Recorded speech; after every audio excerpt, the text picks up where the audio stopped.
জুলাই গণ অভ্যুত্থানে হত্যার সুষ্ঠু তদন্ত ও বিচারের দাবিতে রাজধানীর শাহবাগে সড়ক অবরোধ করেন শহীদ পরিবারের সদস্য ও আহতরা।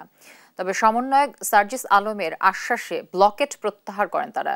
স্বাভাবিক হয় যান চলাচল। ফজলা আদিত্যের প্রতিবেদন, জানাচ্ছেন সাদ আহমেদ। বেলা 11টার দিকে রাজধানীর শাহবাগ মোড়ে অবস্থান নেন জুলাই বিপ্লবে নিহতদের পরিবারের সদস্য ও আহতরা। তাদের অভিযোগ, 6 মাস পেরিয়ে গেলেও গণ অভ্যুত্থানে নিহতদের হত্যার সুষ্ঠু তদন্ত ও বিচার হয়নি। পাশাপাশি পুনর্বাসন করা হয়নি শহীদ পরিবারগুলোকে।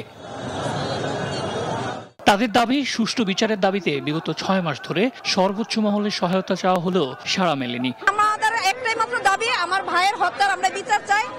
আর এই আওয়ামী লীগকে যাতে নিষিদ্ধ করা হয়, ও যাতে কোনোদিন এই স্বৈরাচার ফ্যাসিবাদী যাতে কখনো এই বাংলার মাটিতে না আসতে পারে। খুনি হাসিনার বিচার হচ্ছে না, আমাকেও সহযোগিতা হচ্ছে না।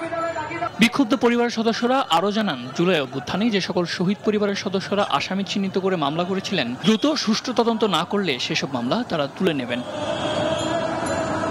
শাহবাগে কর্মসূচি চলাকালে TSC, elephant road, science lab, Bangla motor, Pirbagh, Matsya Bhaban কেন্দ্রিক তীব্র যানজটের সৃষ্টি হয়। এ সময় আন্দোলনরতদের সাথে বাকবিতণ্ডায় জড়ান অনেক পথচারী।